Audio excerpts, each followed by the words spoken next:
Parfois un enfant ne s'éloigne pas seulement à cause de ses choix. Il s'éloigne parce qu'il croit qu'il ne peut plus revenir. Papa, je veux partir. Je veux faire ma vie autrement. Alors assume, mais ne reviens pas ici quand la vie te brisera. Ce n'est pas l'échec qui lui fait peur. C'est la porte fermée.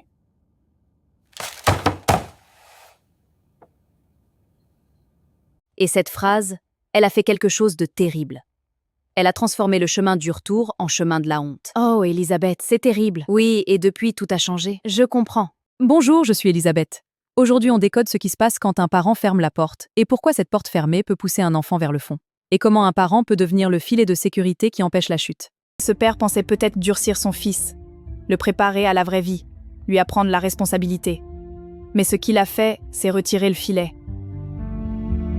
Tout être humain qui avance dans la vie a besoin de savoir qu'il y a un endroit où il peut tomber sans se détruire. Un endroit qui dit « même si tu rates, tu peux revenir ». Dans la parabole de l'enfant prodigue, le père ne dit pas « je te l'avais dit ». Il ne dit pas « tu mérites ce qui t'arrive ».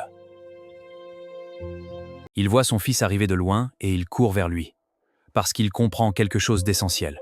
Son fils n'a pas besoin d'une leçon, il a besoin d'un foyer. Et c'est ça la vraie force d'un parent. Pas d'avoir raison, d'être disponible. Courir vers lui, même après tout ça. Surtout après tout ça. Voici ce qui se passe quand un enfant croit que la porte est fermée. Il ne rentre pas quand il fait sa première erreur, parce que la honte est trop grande. Il ne rentre pas à la deuxième, parce qu'il pense que ça confirme ce que son père a dit. Il ne rentre pas à la troisième, parce qu'il sait plus comment. Et pendant ce temps, il descend, pas parce qu'il est mauvais, parce qu'il est seul. Et qu'un être humain seul sans filet finit toujours par tomber plus bas qu'il ne l'aurait fait autrement. Si la porte avait été ouverte, il serait rentré avant de descendre si bas. Exactement. La porte ouverte ne cautionne pas les erreurs, elle empêche la chute libre. C'est papa. Je voulais juste te dire la porte est ouverte. Quand tu veux. Comme tu es.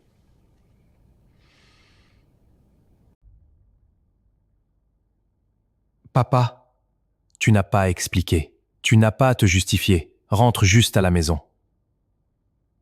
J'avais peur que tu ne décroches pas.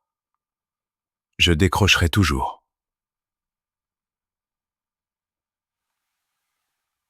Ce père n'a pas attendu que son fils appelle. Il a appelé en premier. Pas pour dire « je te l'avais dit », pas pour demander des comptes, pour dire « la porte est ouverte ». Quand tu veux, comme tu es. Si vous êtes parent et que vous avez dit à votre enfant « ne reviens pas », il n'est pas trop tard. Appelez en premier. Ouvrez la porte en premier. Allez vers lui en premier. Pas parce qu'il a eu raison, parce que vous l'aimez. Vous méritez un endroit où tomber sans vous détruire. Est-ce que vous avez vécu ça?